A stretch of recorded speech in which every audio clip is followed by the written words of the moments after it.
Welcome, everybody, to the Wellness Founders Podcast, where we explore the business of wellness and the people creating the future of well-being. Today, we have Jonathan Won on with us, the CEO and co-founder of Ironmind.ai, a company that's redefining how athletes, teams, and sports organizations assess, monitor, and strengthen mental resilience.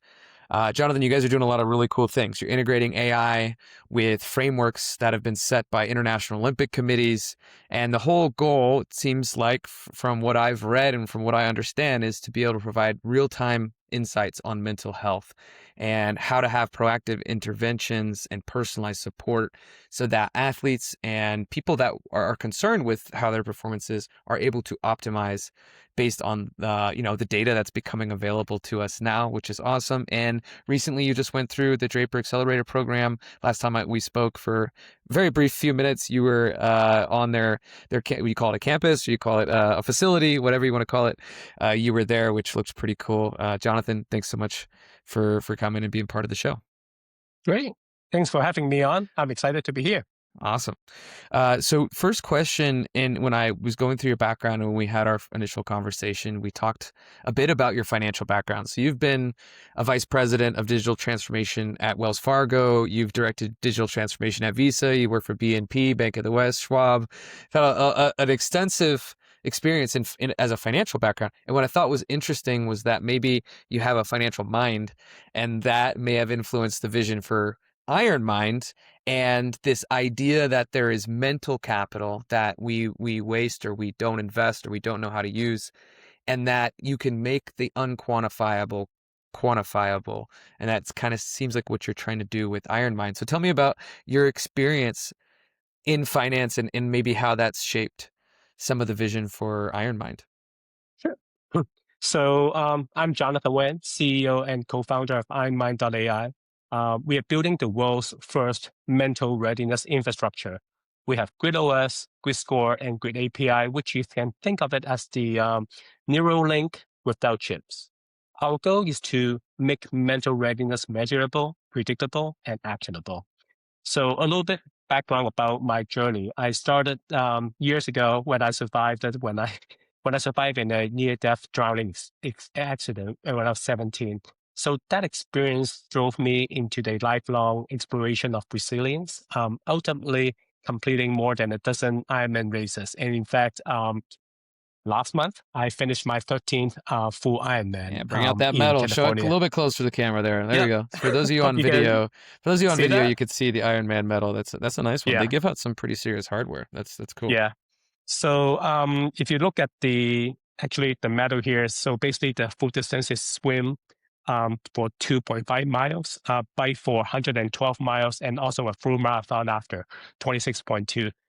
It has to be done within 17 hours. So I'm not fast, but I was able to make it happen. So long story short, through that experience, I realized that physical training matters, but mental readiness determines the outcomes, which is a lot more important. Because we find that today's the athletes, even patients, and even high performers in different industries operating in a very massive blind spot, I call it. We measure steps, heart rate, strength, sleep, but not cognitive fatigue, emotional load, resilience, and mental preparedness at all. And I think the whole industry is very pathological. It will tell you what's wrong with you instead of telling you what's strong in you. So that way, iMind is to fill the gap using multi-model AI, biosensing, and also neuroscience to predict readiness, stress, and mental performance capacity. So through that experience, I coined the term mental readiness. Actually it's mental capital. What it means is that it is a total measurable capacity of a personal mind to perform, adapt, and recover. So it combines cognitive capacity, psychological resilience, recovery rate, and adaptability under pressure. So what exactly it means, because for the long-term asset, if you will, focusing on the financial term, these are all critical things. For example, the mutual fund and, your 401k, right? So there are so many things that we want to allocate in terms of our portfolio. Say, it could be stocks, it could be bonds, it could be, many different long-term assets. But in terms of short-term asset, like liquidity, like cash, um, that fluctuates. So how do we balance that portfolio? So that's the kind of foundation of mental capital, is that how we can measure the long-term assets versus the long-term liquidity, so that when the athlete, high performer, and different folks from different industries, right, we constantly will kind of, check and balance. How's our portfolio doing? Not just financial, not just physical, but specifically the mental. So what it means is that we specifically track the invisibles. Take for instance, we have this model that we call it 10 C's model. Basically, what we track is that for mental capital, we have competency, character, coping, control, and consistency. Those are the 5 key areas that we realize that it is super critical to basically hone into what the life goal, what are the, I would call it, different traits would be. But on the other hand, long-term, short-term capital, like we call it mental currency. That means confidence, clarity, commitment, connections, contributions. Those are also the foundations that will attribute us to how we can manage our mental currency, because that fluctuates. So take, for instance, when we win the game, our confidence level goes up. But what about we lose those games, right? It goes down. But does it mean that it will change the whole trajectory of what we want to do, long term? Or in terms of, say, setting goals for particular race, we need to have a very definitive goals so that we can track to become more clarity, on that. And how do we commit? For example, do we want to wake up at 4 o'clock in the morning to start training in the winter time, in the outdoor pool?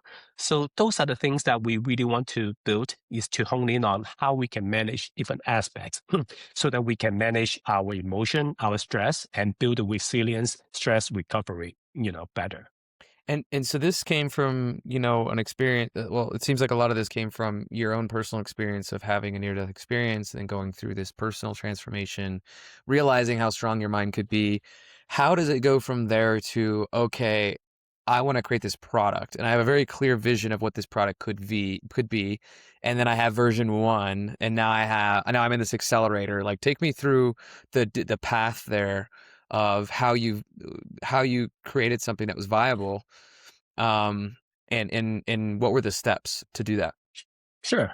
So if you look at how do we quantifies this invisible elements, right? So we basically follow both financial model and also the, I would say, the sports psychology. So in sports psychology, that's a methodology called 7 C's of resilience. Basically, that tracks 7 C's, like I mentioned, like the competence, the coping mechanism, and competency, character, all these C's. But it seems that it is lacking something critical. For example, connection, contribution, and also consistency. So that's the reason why we kind of break it apart. And can I share my screen, by the way? Yeah, you can. You should be Sure. able to. Yeah, so let me show you what exactly we're trying to do. So that way we'll give you a good sense of, what the mental currency and the capital would be. There we go. So hopefully you can see my screen. Yep, I can see it. Great. So basically, that's the mental safety infrastructure that we're building right now. So in order to measuring the mental readiness using multi-model AI and API. So first, we have the Grid OS. Basically, it's the aggregator to aggregate many different data points, for example, from biometrics, behavioral data, and also neuroscience. And then after that, we will come up with a grid score to standardize all the mental readiness score. And after that, we have the API so that we can run this mental readiness engine. In the financial term, what does it mean? For example, compared to the financial infrastructure stack, right? The Grid OS is like the Plaid, which is the data aggregator that will extract different data from your credit card, your bank statement, from your different transactions. Similar to what we're building in GridOS, is so that we can extract different data so that we can measure. The Grid API is like the Stripe. It's this orchestration layer, basically that will procure all different use cases that we need. And the last piece would be the Grid score, which is like the FICO score, so that we can standardize where are we in terms of our mental readiness. If someone has a high, Grid score, that means that they're more resilient. But it is based on what? It is based on, like I mentioned, the mental capital and also the mental currency, so that we have different data points, and then our algorithm will be able to extract the data, calculate the score, and then exchange data, fulfill different use cases. So So we realized that one mental. quick question on Go that, ahead. Jonathan, is like it seems Sure. like this kind of thing, like building something like this feels complex. At least from a layman, right? Like looking at it and being Yeah. like, okay, this looks complex. So when you go about building a product with this, how much of it is you tapping into data that already exists and models that already exist versus having to build proprietary systems where it's like, okay, we're deciding how this um, how this aggregation layer works, how this orchestration layer works, how to standardize everything. Like you had to figure this all out versus there was some of this that was existing from studies or from different things, and you're just putting the piece together. Like what percentage of that would you say is completely proprietary versus you're taking things from what already exists? I mean, I don't even have a clue, right? I'm just pretend I'm Yeah. stupid. Yeah, no worries. I think it is a combination of many different domains. Take, for instance, financial literacy. And also, when I work at Wells Fargo, I was leading this API gateway. So we call it open banking. Basically, the whole premise is to exchange data from different, I would say, parties, third parties, and also the bank and also customers, so that we can securely exchange and also again make sense of different use cases to fill different financial need on that. And same thing as Visa. When I work at Visa, basically I launched this Visa Direct program. Similar is that we basically break apart different banking services into different layers. We call it API, the application programming interface, if you will, so that we can basically exchange data and again, filling different use cases on that. So we actually apply the similar infrastructure, but this time is in digital health and specifically in mental health, in mental readiness on that front. This is somewhat a new space in the in the digital health industry, because I have not yet seen a kind of the new movement or the new idea or even new infrastructure building. Because let me show you another slide that I think it will explain a little bit better. Yeah, and one thing that I'm interested in as well is like what is your zone of genius behind all this, you think? Like when you because what I'm hearing is you took experiences that you had in the past and you almost just renamed it. Well, you reallocated whatever those skills were, the language, different things. And Yeah. I think this is a lesson that can be pulled out of this, which is whatever your previous experience was, you can utilize those experiences, whether it be from a financial environment to wellness and body and mind, and you can take some of these terms and you can make analogies that fit and that work. So I'm curious. That's one thing I want to pull on too, is just you in particular, your zone of genius in all this and how you orchestrate things. Well, I would kind of look back into, say, 20 years ago, even 10 years ago, do we even have a term called fintech, right? So financial technology. Because I think 20 years ago when I worked at Schwab, and then I think I remember the CEO, Mr.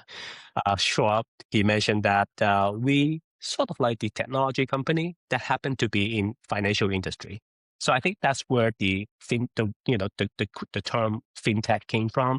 But as we can see, more gadgets is coming out. Take, for instance, in the past, I would say even 10 years or not, 5 or 6 years ago, I don't think we have seen Oura Ring. We have seen, Whoop and many different data. I think the last time I checked how many rings product that we have, Probably, I think there are about 50 different products, and it keeps popping up.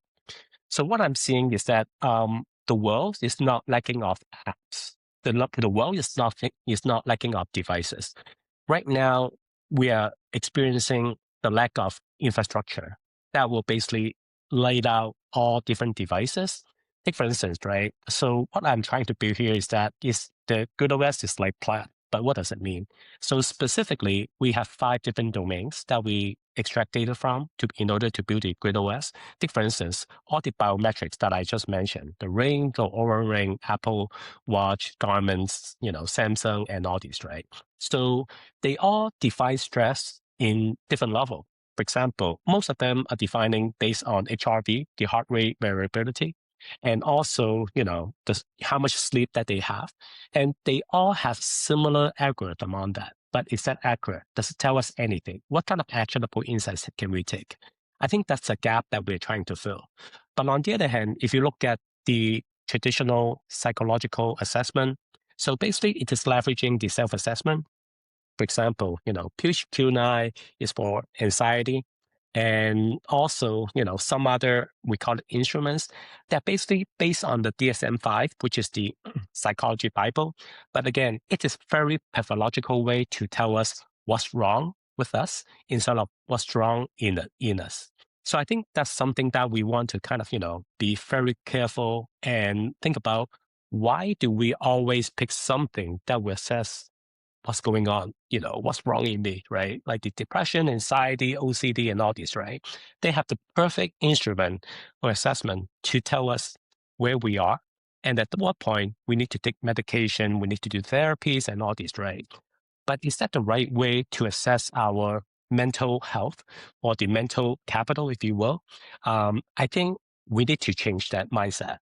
And on the other hand, one other way that we look at is the daily journal, because I don't think everyone will do those assessments on a daily basis. But the critical thing is that how do we feel every day, every moment? For sports industry, right? I think athletes will always face many different competitions, and if not, trainings. How do they stay clear and how do they stay focused and stay confident during the training, post, the competition, and in terms of recovery, and when they get injured, how do they stay resilient and also bounce back? So those are the things that we want to measure on the daily journal basis. But in terms of the actual counseling between a psychologist, a psychiatrist, or even a sports coach, those are the real conversation that we want to have. But again, I think that also have a lot of, I would say, stigmatism, because when an athlete, they are the warriors, right? And if they see that there's a need to see a psychologist, that means something is not doing right. But how do we break that, stigmatism so that they can really tell the truth? They can really tell what's on their mind. I think that's the barrier that is pretty hard to break at this point. That's why we also build the sensor input via API, specifically on brain mapping, cortisol, hormone regulations, and even, VO2 max. So I think that biometrics probably won't lie, because it will tell us that, hey, you know what? Did we sleep enough? Do we recover enough? What kind of struggle that we have? Because at some point, we need to listen to our body. So that's where this, I call it the digital nervous system, is all about.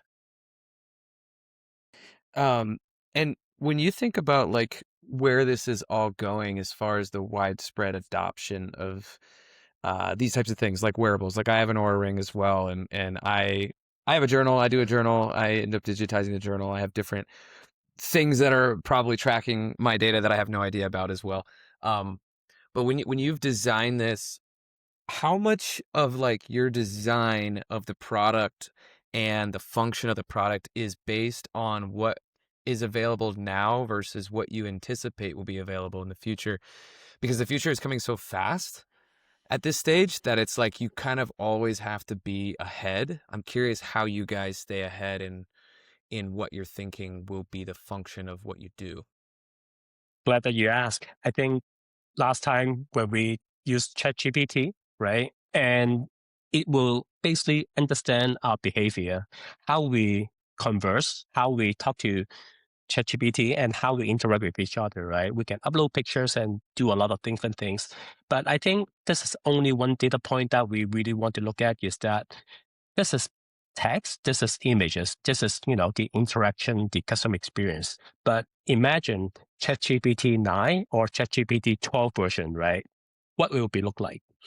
I think we all assume that it will understand us better, not just in the context basis, but also our thinking process, right? For example, it will understand how we type, how we communicate, right? And sometimes actually I would use a script saying that, hey, you know what, based on the previous conversation, how do you see my communication style? Because I think it understands us better. But same as the device as well, because I think right now I have Garmin. I also have another device as well. So those are the things that will track the trending, the biometrics, and different datas. The environment, that's something called body battery, right? And so I think that's at the device level. But if you look at some other applications like Calm or even Headspace, right? They also will understand where are we in terms of the mental state. But if you look at it from the whole infrastructure perspective, right? I would say the device, the mobile app, and also ChatGPT, the LLM, will only go wider and more, right? But what we don't have is the infrastructure. That means that what's the net? What's the foundation that will basically bring everything together? Because I believe in holistic health. I don't believe in just measuring one biometrics, one data that will tell us, where are we in terms of our mental state or physical state. And age is also another, in terms of longevity, right? I think there's so many different variables, but what I'm trying to build here is the infrastructure. That means that how do we scale? That means that if we have another, say, 10 or even 100 devices or 100 or 1,000 mobile apps, right? Or more LLMs, now it's ChatGPT, Perplexity, Claude. But what about if we have more, right? How do we keep I would say the whole ecosystem consistent and to be relevant, and not to mention the accuracy on that, because I think as a human being, right, we probably unfortunately, will be outsourcing a lot of our daily tasks and also our emotions to different apps or to different devices like that. But without the whole, I would say the holistic picture of assessing where we are, it will be very extreme, right? Whether we will believe in one device, one app, one, LLM, but without looking into other. And that will create a lot of blind spots. And this is something that we want to avoid. I had one question that is a little, not completely unrelated, but is a little bit more about like the human side, because we're talking a lot about AI and where all the innovation is going to go in technology. I'm curious at what point, like this is maybe a personal feeling that I'm curious of for you. I have my Aura Ring, and sometimes I'll look at it, and I'm looking at it with the intention of knowing how I feel rather than knowing how I feel and then using the data to make certain decisions. So I'm curious, like, as this continues to get even more and more, there's just more and more data available, more and more biomarkers, more and more things that robots are telling you about your humanness. At what point does it influence us on our mental state versus our mental state influencing the data? Any thoughts on that? We can look at it in different dimension, from the psychological, physical, even financial, many different areas, because they all will impact our mental state. But I would use something very simple. My personal mantra is, more is less and less is more. And I also, that means that I think sometimes we don't want to create dependencies on the device itself. Because I think at the end of the day, we really want to understand who we are. I really like the term you versus you, because it's part of the Ironman mantra is that you're not, or we are not competing with anybody but ourselves, but also means that we are not trying to please or understand anybody but ourselves. So I coined this term called OIC. It stands for ownership, initiation, and commitment. I think the O, taking ownership, is the key of many different. I don't want to call it just for professionals or scientists or athlete or whatever, right? I think as a human being, we need to take the ownership of what we want to accomplish or what we have accomplished or what we want to pursue at that level, and whether it's a success or failure, I think we own it. And unfortunately, we also see the convenience of something as simple as you know um, right now we see a lot of robots that can help us to folding clothes, and we have washer and dryer already. But I think at human level, I think at some point we still think that that's not enough. We need to invent a humanoid, a robot that will help us folding the clothes. So I think at some point we need to figure it out. Is that something that we should be doing? We should be owning ourselves. That also includes, for example, waking up early in the morning. Practicing going to the training and all this, right? How much do we want to outsource? So that's why I think I really want to kind of emphasize, the word OIC, taking ownership back to our lives and say, hey, you know what?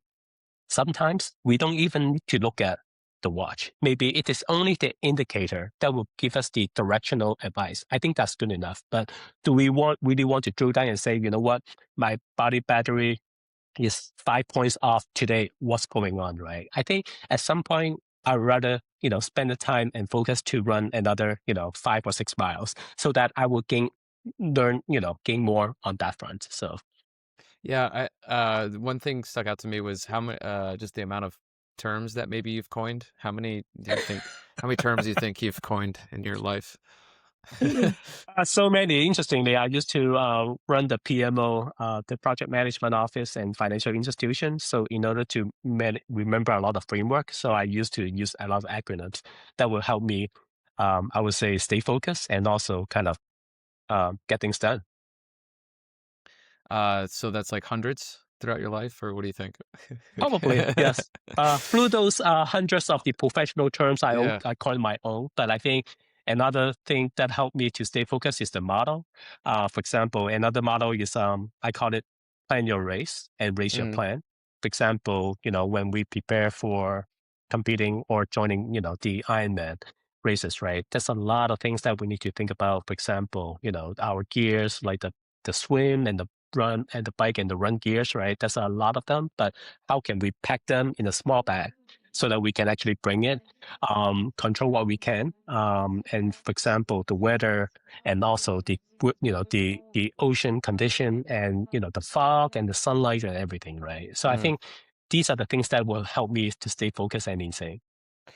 And you're seemingly a pretty mentally resilient guy, but I imagine that you've gone through some challenges mentally in the process of building this business. I'm curious, if you're to give some insights to other entrepreneurs who are trying to build something complex, something innovative, something to the scale that you're trying to do it at, what have been the biggest lessons you've learned from this? And it's one where you're having to innovate so fast constantly. Like what are the big lessons that you've learned and challenges you've gone through? Yeah. So that's another term that I want to share is that I would use innovate, incubate, and pollinate. So what does it mean is that I think for a lot of startup founders, right, we all have a lot of ideas, going through from the ideation phase to the actual implementation and execution phase. But sometimes, we have gone through a lot of ups and downs, especially the emotional kind of, roller coaster, because every time we talk to a client, an investor, or even our own team, right, we'll have doubts and saying that, hey, you know what, will this feature sell? Right? Will this help us to onboard another client? Will that help us to secure another next round of funding? Right. So I think there's a lot of self doubt onto that. But things that I really want to know is that, right now, at what stage that we are in right now. For example, if this is an ideation phase, incubation, right? I think we need to fail fast. I think, there's a lot of people saying that, we did fail fast, but what kind of lessons learned that we can get? How many fails that we can, consider? But again, I think fail also means that feedback. Through those interesting, I call it failure, right? Can we get feedback so that we can actually quickly augment, pivot in terms of our business model, in terms of our product strategy, in terms of the product market fit, many different things. So I think that's the critical thing. But when we actually about to pollinate, that means that we need to basically start selling, start basically putting our product or services into different ecosystem, into our partners' product, into our, a partner that haven't really used our product, a new market or new compliance or policy that we need to kind of, comply with. So I think those are the challenges that we really want to anchor is that what's the North Star, right? Are we doing it for the sake of, making money? So I think that's something, or is this a personal mission, right? So to me,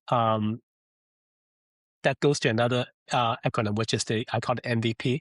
It's not minimum viable product. It's not even most valuable player. It is the mission, the value, and the purpose.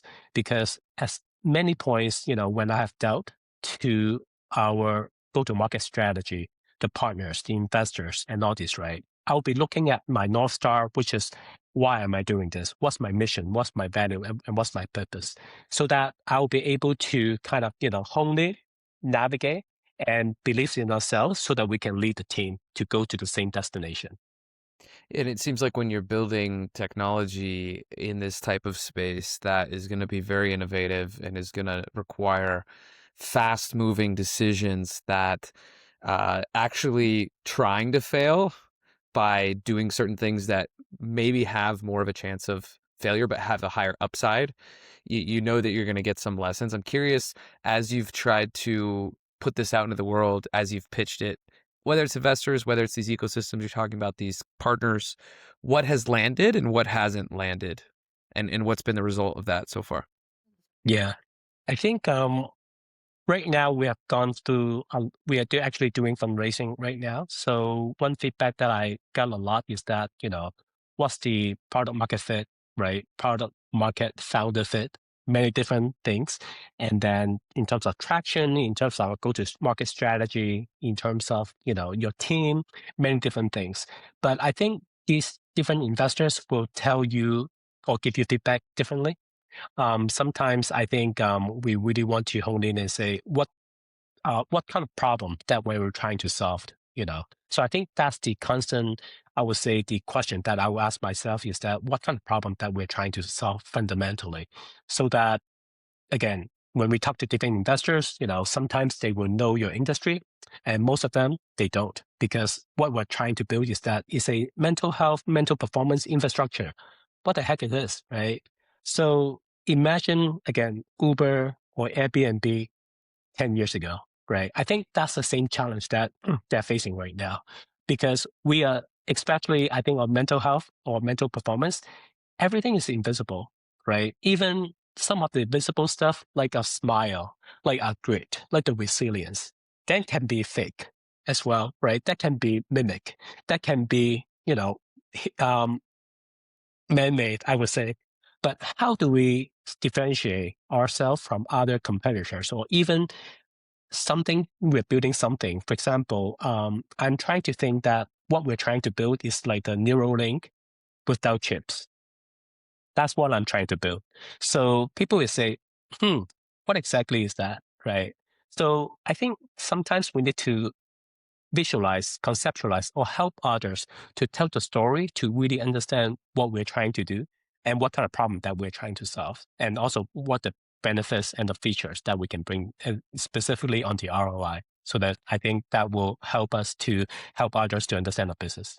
Yeah, and as there's feedback loops on specific types of messaging as you're growing a business and building the offer and building the technology or whatever it is that you're innovating on, it seems like that messaging is bound to evolve. That messaging is bound to change, and it seems like one really effective trick that you can do is you can add analogy, you can add, parallel thought from different industries and give people these pictures in their mind of how something that is very clear in this industry can now apply to this industry. And I think that's an interesting thing I'm seeing in wellness across the board with different things. But I like how I think that is something that you do well is you do the storytelling within analogies. You try to take a piece of messaging from Neuralink, for instance, and then add that here, or from finance, add that here.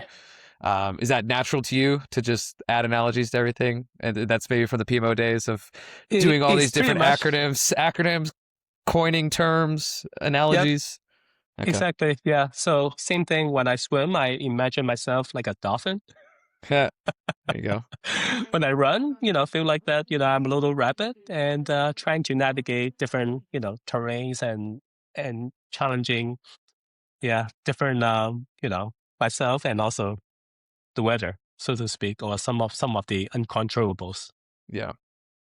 Nice. And so where do you see the future of all this going? You're like, what are the next few months look like? What does the next year look like? You've obviously just gotten out of this program. We should be interested to know how you got into the program too. Just if we can start with that. Like, how do you get into an accelerator program like Draper? And you were part of another accelerator program as well previous to that.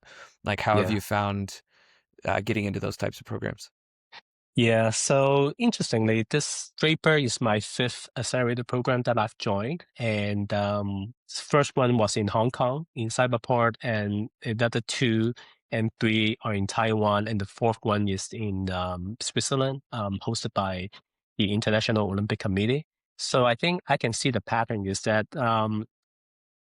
just apply and you will know, and probably you won't know what you'll be getting into, but it's like signing up for a marathon, signing up for a triathlon, right?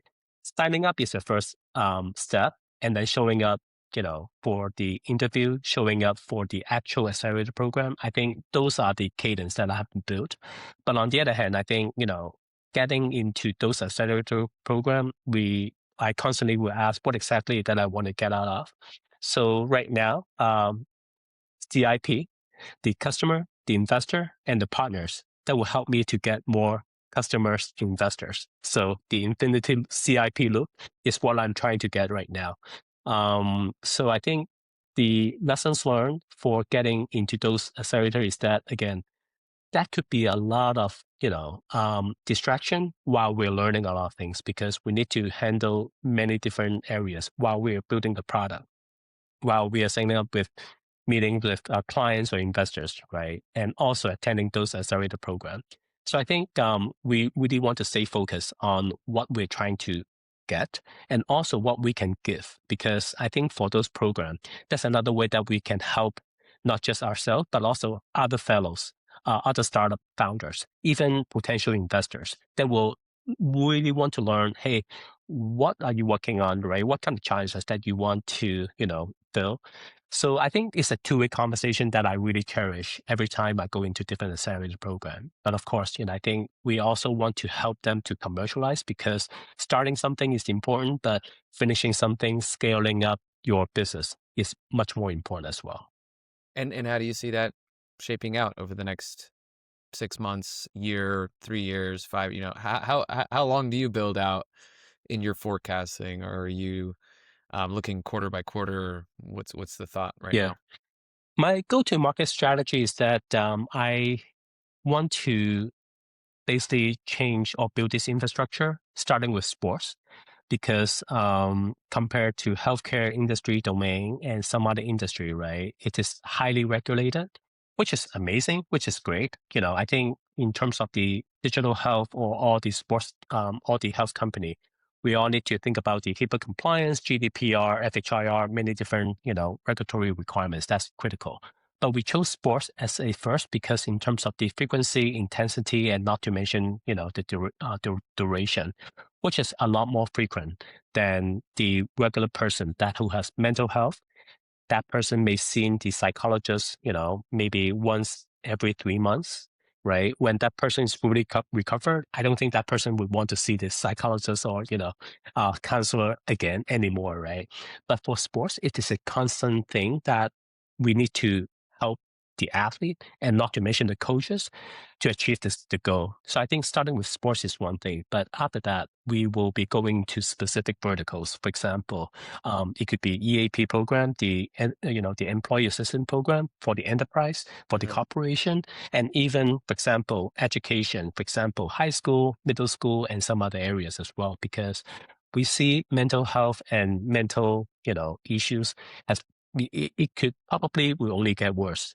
So that's why I think we see different countries. I think is that Australia and some other European countries, they start banning children under 16 to use Okay. social media, right? It has become a law because they can see the impact already. So I think it's a matter of time. But of course, I will also say that probably more people will also push back as well. So I think I can see the divergence. It's like a K-shaped economy that one group of people will say that, hey, you know what? We need to do all this to prevent or to help our mental health. But on the other hand, right?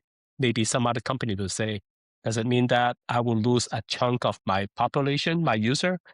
What does it mean? What does the impact, to our business, right? Should we inventing something so that we can, bring them back? So I can see the economy, the tech, you know, even financial model will be kind of pushing back and forth on that front, Amazing. especially on the mental health. And have you talked to some of these sports teams yet? And what's been their reaction to the data that's available to them now? Yeah, so I've been talking to specifically the athlete and also coaches of the sports team, and some of them are the sports team owner as well. They all have the same direct feedback, which is mental health is critical because athletes at that level, they're no longer competing with just the training, just the Yeah. physical, Well, or everyone even at that DNA. level is so good that it's like the small edge that you get is not like everyone is so athletically gifted. They're the top 1% of 1% of the world. So it's like the Exactly. only edge that you can get is mental at that point, right? Bingo. You read my mind. So Yeah. that's the conversation that we've been having is that, but I think they all face the same question is that how do we quantify that? How do we even measure that? How do we even know what's going on with my athlete, right? For example, the coach can only see them so much on court, but what about off court? Do they know how much did they sleep? Do they know what kind of, struggle that they face? For example, it could be academic, right? It could be GPA, it could be financial, it could be relationships, right? It could be their parents, because they're away from the home or they're struggling with so many different things. So I think that's the gap that we're trying to build is that how we can provide more insight for the coach, for the sports psychologist, or even athlete. They will know that, that's the gap. Or actually, that's a blind spot. I don't want to call it that's a weakness, right? But sometimes we have so many different blind spots, right? If we can provide one or even two blind spots for the coach, then they can start a conversation. I think sometimes back to listening, right? All we need is just have a more listening instead of, telling. Because I think, interestingly, for the sports industry and also corporations, I think most of the people forgot that we have 2 years or one mouth. Sometimes it's flipped. Sometimes we have 2 months and 1 year, or 3 months with no years. So I think that's the conversation that we want to bring back is that how do we engage, build relationship, build trust? That's the key goal. Awesome. And my last question here would be, what is Jonathan's legacy in the wellness industry? What's the movement that you want to be known for creating? Wow. I would go back to this mental capital infrastructure that I want to build is that the world doesn't need more apps. The world doesn't need more devices or gadgets, right? What we need is the foundation of bringing human capital in the sense that we look at what's wrong in us instead of what's wrong with us. It's amazing. And I would 100% agree with that. Jonathan, it's been great thanks so much for the conversation. Where can people find you or find your You business? can find me on my website, on my LinkedIn, on my Instagram. And the website So for us, Ironmind.ai. Ironmind.ai. Yes, that's the one. Awesome. And Jonathan Wan, WAN, on LinkedIn. Great.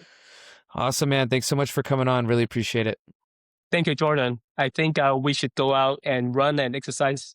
All right, let's do it. Awesome, yeah. man. Let's do it, man. All right. Appreciate it. See ya. All right, have a good one.